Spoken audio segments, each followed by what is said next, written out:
Good morning, Alex. Good morning, John. Welcome to the Red Mallard podcast. That's to the listener, not to Alex. Alex has been here for some time. It's what I'm paid to do, John. Paid to be on podcasts. That's not the topic of today, but it is the hope and dream of many and the current practice of some. If you are thinking about starting a podcast, you can certainly talk to us at Red Mallard. We've helped clients start podcasts. We just had a meeting yesterday to help somebody think about what is the cost-effective ways of going about it. Again, that is not the topic of today. Alex, what is the topic of today?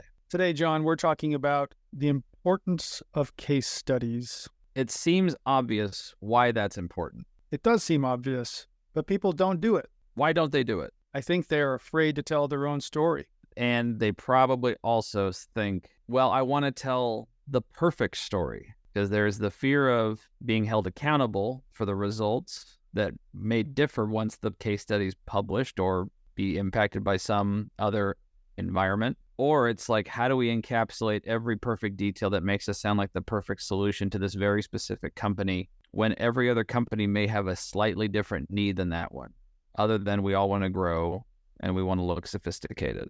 That's right. I think there is a concern that the case of one client is not going to fit the case of another client or another prospect. Therefore, it's not relevant to them. But it's helping people get out of that subjective mindset that is one of our important roles. Yes. It's helping people to look beyond their own view of what matters versus what doesn't. In the marketing world especially, I had to look a client in the eye yesterday and tell him that his opinion doesn't matter. That was specifically about email marketing, if I recall correctly. It's been a long 24 hours.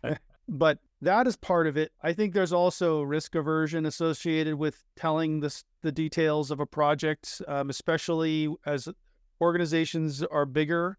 They tend to have more layers of risk aversion and concerns about things like confidentiality and disclosing details of their customers, in which case I say bring the customer into the process. Right. Give them some solid time. Let them speak. Let their words speak in your case study, and it gives them exposure as well.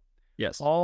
Every single one of your marketing recipients is now their marketing recipient as well. And so there's a lot of feedback that happens with your customers that ends up creating positive feedback for everyone involved. I hear this a lot too from specifically sales organizations. So we work with a lot of industrial distributors who are selling to, municipalities or, product developers, things like that. We work with packaging, pump, other types of heavy industry. And on the sales side of things, those organizations, they want all these case studies, but they're afraid to have their customers poached because they are in such a competitive landscape that if they put out one client name, it will inevitably happen that their competitors are paying attention. They might not only just dupe your case study, which, everybody does to some degree and they shouldn't, but they will also look at your client list. And so we've had to navigate that with many clients.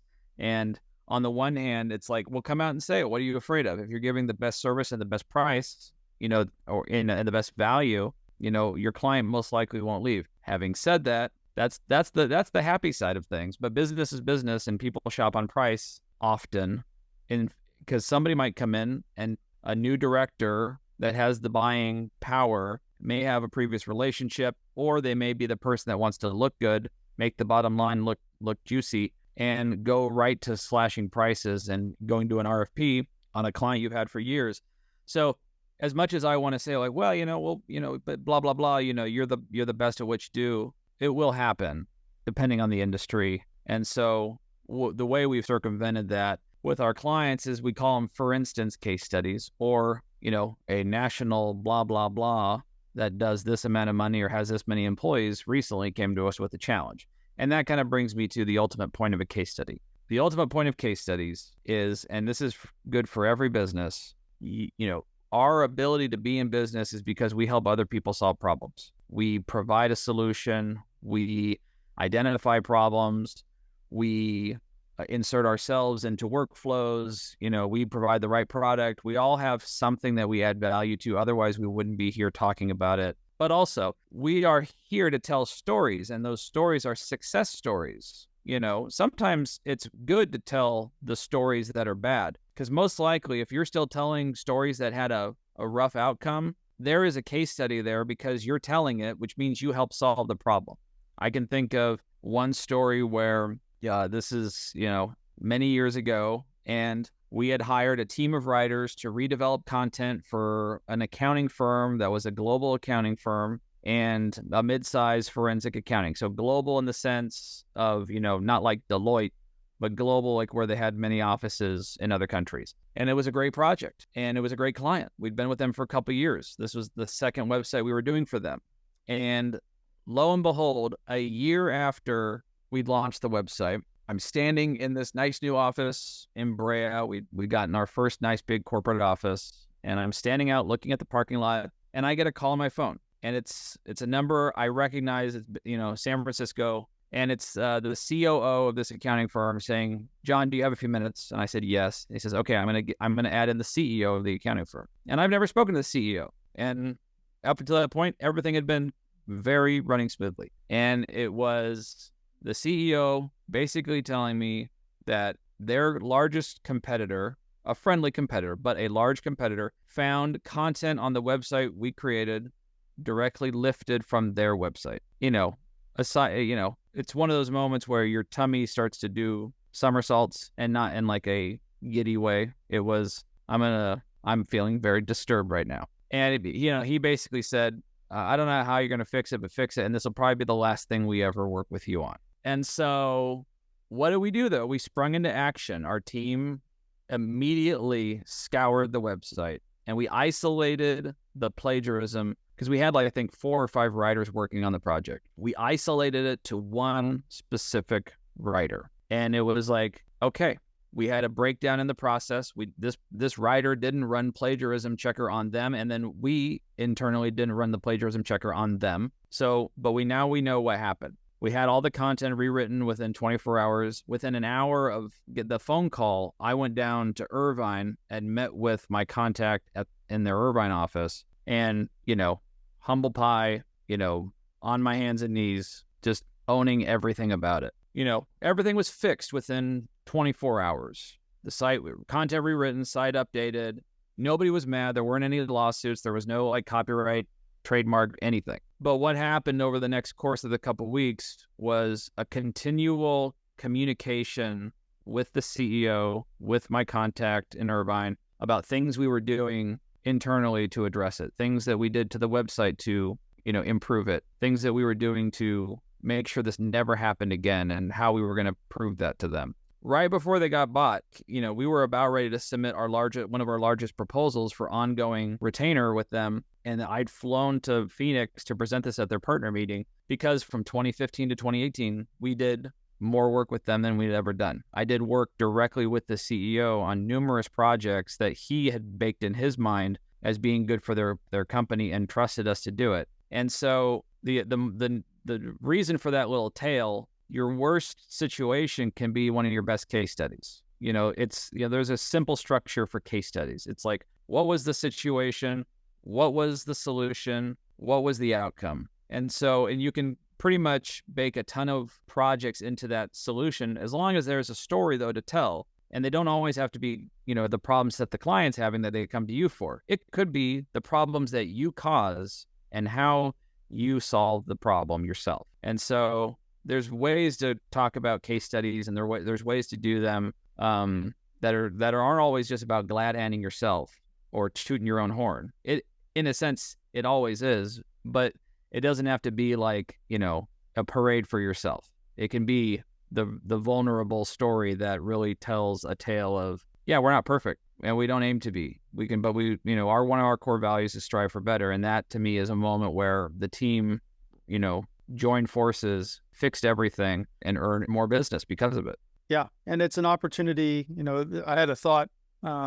We have a couple of clients that really emphasize kind of a humble approach to marketing, where they're really celebrating everybody else around them instead of themselves. And the result of that is like turning on a bunch of lights around you. You end up being spotlighted almost by default. And what happens when you're celebrating the success story of your client is other people see that you're celebrating the success of your clients rather than yourself. Yep. and they think to themselves, this is the kind of business that I want to do. It's a great point. It's a great way to bring humility into the conversation strategically, because on the one hand we're celebrating somebody else, but we're also telling a story that involves us. And if you tell it well, like for Red Mallard's purposes, we want to tell great stories. And so if we can tell that well, then holy moly, we'll have more opportunities to tell more stories, because people will resonate with the story, and especially when it's about somebody else and not the self-congratulatory, wow, look at us. I think those are great stories for internal marketing. Those are the stories you should be telling about your team to your own people, highlighting your team members, telling them, comeuppance or kudos and all that good stuff. So I thought I would make a mention of how AI can be used to create case studies, because I feel like this is an area where AI is actually really helpful. Yes. You can have a conversation with somebody who was closely involved with the project, recorded on Zoom. You get the transcript, you throw it into AI and tell it, I need to create a case study talking about, what was the problem and how we solved it. And the AI does a passable job of creating an initial organized draft out of that sort of content. One of the things that happens is during those conversations, there are a lot of things that are left unsaid because both people talking already understand them. So you do need to go back in and introduce the client in a little more thorough way than anything the AI is going to pull out of a conversation like that. And you always have to add in your branding, the specifics of what you did. You have to massage the text, but you can get a draft very quickly. And it doesn't need to be 10,000 words. 500-word case study is very effective. It tells the story in brief.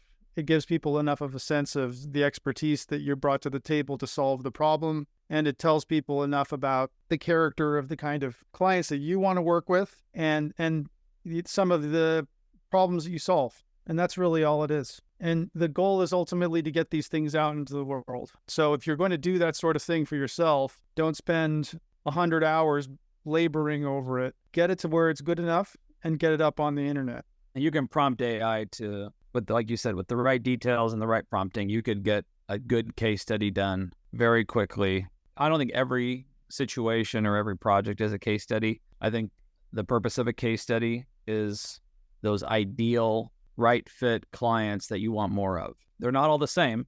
You're going to deal with different personalities, but if you've got a process that you want to continue to enhance and automate and streamline, going after similar and like companies who have the same territorial, geographic, growth goals, vertically integrated, blah, blah, all that kind of stuff. Like develop a case study around those very specific, situations and clients. Develop a list using prospecting tools that we can help you identify and use yourself, or we can do for you. But, use those tools and send out the case studies. We're doing that for our pump distributors.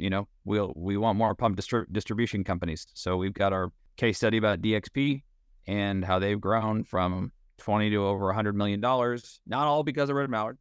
On the whole, every growth of every company is because they've got a good team, good leadership, and then we get to play a part in telling great stories that move the needle. But they've grown through acquisition, they've grown through, sales, all that good stuff. If you're not telling a story about how you revolutionize somebody like you, they're just going to wonder, well, how are they going to do it for me? And that's what a case study answers that question. How will they do this for me? What am I going to get out of it? If I'm going to spend $1 or $1 million on something, what am I going to get out of it?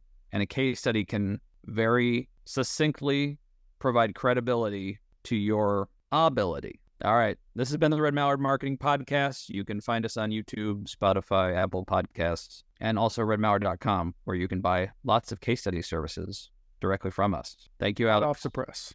Out of the pond. Talk to you soon, John. Thank you.